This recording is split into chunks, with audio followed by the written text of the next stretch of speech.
इससे टॉर्चर करते थे ये सब, ये जो इससे कोड़े का इस्तेमाल करते थे मारने का।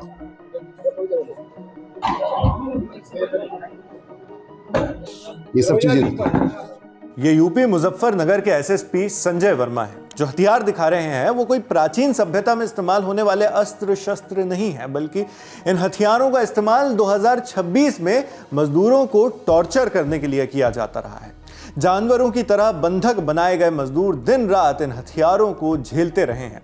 और झांसा क्या, 12,000 रुपए महीने की नौकरी, रहने की सुविधा, खाने की सुविधा, बेहतर जिंदगी का सपना। इन्हीं झूठे वादों के साथ अलग अलग राज्यों से मजदूरों को उत्तर प्रदेश के मुजफ्फरनगर बुलाया गया था। लेकिन पुलिस का कहना है कि फैक्ट्री के अंदर जो हालात मिले वो किसी नौकरी की जगह कम और कैद खाना ज्यादा लग रहे थे। इंडिया टुडे से जुड़े पत्रकार संदीप सैनी की रिपोर्ट के मुताबिक मुजफ्फरनगर की एक दोना बनाने वाली फैक्ट्री में 12 से 13 मजदूरों को बंधुआ की तरह कैद करके रखा गया था, जिन्हें अब पुलिस ने छुड़ाया है। आरोप है कि इन लोगों को नौकरी का झांसा देकर लाया गया, फिर उनका आधार कार्ड और मोबाइल फोन छीन लिए गए। बाहर निकलने की इजाजत नहीं थी, सैलरी या मजदूरी भी नहीं दी जाती थी, और अगर किसी ने विरोध किया तो बुरी तरह मारपीट। अब इस मामले में पुलिस ने 2 आरोपियों को गिरफ्तार कर लिया है। इनके नाम शिवम त्यागी और प्रदीप बालियान हैं। ये पूरी कहानी तब सामने आई जब एक मजदूर किसी तरह फैक्ट्री से भागने में कामयाब हो गया। वो जैसे तैसे पुलिस के पास पहुंचा और उसने सब कुछ उन्हें बता दिया। पुलिस को पता चला कि अंदर कई लोग बंधक बनाकर रखे गए हैं, जिसके बाद पुलिस, श्रम विभाग और प्रशासन की टीम ने स्पॉट पर जाकर छापामार कार्रवाई की। और रेड के दौरान जो बातें सामने आई वो बेहद परेशान करने वाली हैं। मजदूरों का आरोप है कि उनसे 24 घंटे तक लगातार काम कराया जाता था। खाने के नाम पर दिन भर में सिर्फ एक बार सूखी रोटी दी जाती थी। कई लोगों के शरीर पर चोट के निशान मिले हैं। पुलिस ने फैक्ट्री से डंडे और दूसरी चीजें भी बरामद की हैं, जिनका इस्तेमाल मजदूरों की पिटाई करने में किया जाता था। सर 24 घंटे काम करवाते जब तक लाइट रहेगी। लाइट गई बस उतने में कट्टे पैक करो, दोना पैक करो, फिर लाइट आती, सो पाते नहीं थे। अब काम करेंगे, बंदे को नींद आएगी तो बेल्ट बजाएंगे, तमंचा दिखाएंगे, जो हाथ में आ गया वो मार देते थे, जो आदमी प्रताड़ित हो जाए। किस तरह से आप इनके चंगुल में फंसे थे, कैसे पहुंचे थे इनके पास? सर ये पहुंचे थे, बाहर जाते घूमने, वहीं से बंदों को कहते हम काम करोगे, हम कहते करेंगे काम। तो 8 घंटे ड्यूटी बताया, दोना पत्तली फैक्ट्री बताया, पूरा खाना पीना बढ़िया मिलेगा, कपड़े लत्ते मिलेंगे, नहाना धोना आराम से वहीं रहना, 12,000 रुपये सूखे मिलेंगे। इसी चंगुल में आगे सर यहाँ आकर सीधे लॉकअप में बंद कर दिया।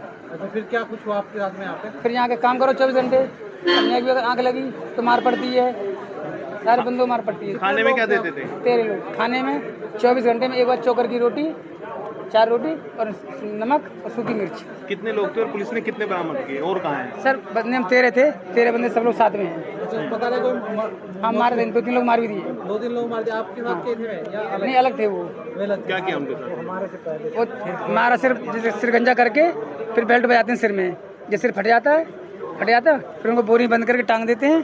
फिर रात में हम लोग जब सो गए फिर लाइट बंद कर दी, उसके बाद बोरी बंद किया, उठा के ले गए, फेंक आती। अब कैसा लग रहा है पुलिस ने जो? सर बहुत अच्छा लग रहा है, छूट गए, हम अपने घर पहुंच जाएंगे बच्चों के पास।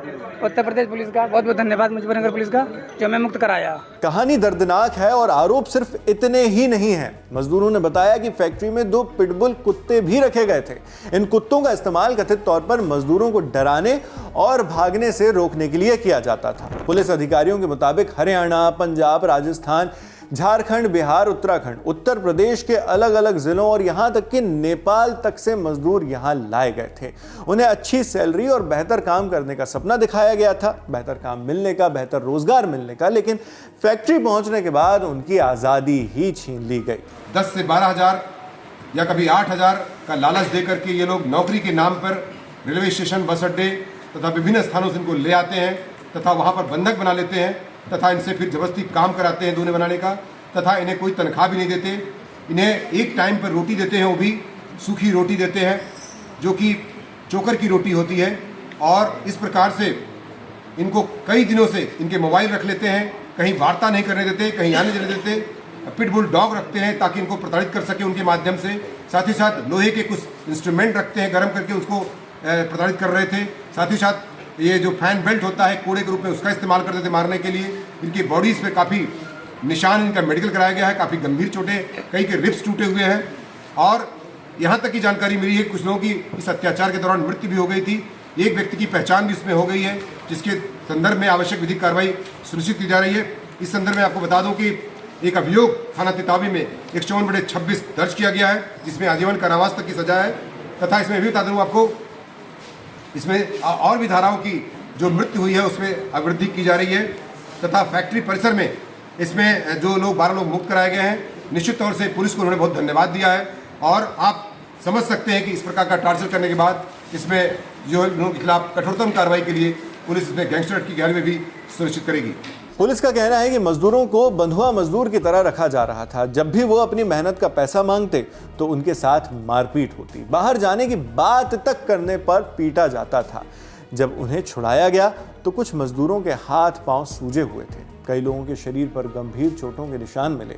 यह भी इल्जाम है कि काम खत्म होते ही इन मजदूरों को एक लॉकअप जैसे कमरे में बंद कर दिया जाता था। मगर बात सिर्फ टॉर्चर की ही नहीं है, इल्जाम तो टॉर्चर डेथ के भी लग रहे हैं। बताया गया है कि लंबे वक्त से फैक्ट्री में रखे गए कुछ मजदूरों की मौत हो चुकी है। शुरुआती जांच में एक मृत मजदूर की पहचान होने की बात भी सामने आ रही है। बाकी और दावों की जांच पुलिस इस वक्त कर रही है, जिसके बाद पुलिस कोई ठोस तथ्य बताएगी। फिलहाल हर स्तर पर इस केस की जांच जारी है।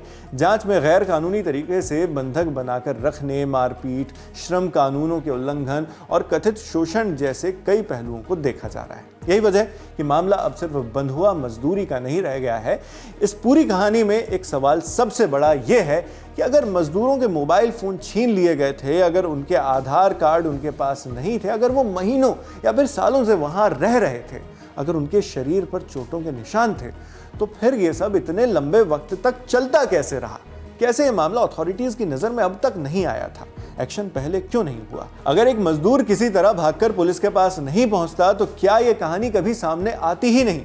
बेहतर जिंदगी का सपना दिखाकर जिन लोगों को फैक्ट्री तक लाया गया, उनके साथ आखिर इतने लंबे समय तक ऐसा होने कैसे दिया गया? मामले पर हमारी नजर बनी हुई है। बड़े अपडेट्स जो भी होंगे वो हम आप तक इसी तरह लाते रहेंगे, मगर आप हमें कमेंट बॉक्स में लिखकर ये जरूर बताएं कि आप इस पूरे मामले पर क्या सोचते हैं। मैं हूं शेख नावेद, देखते रहिए ललन टॉप।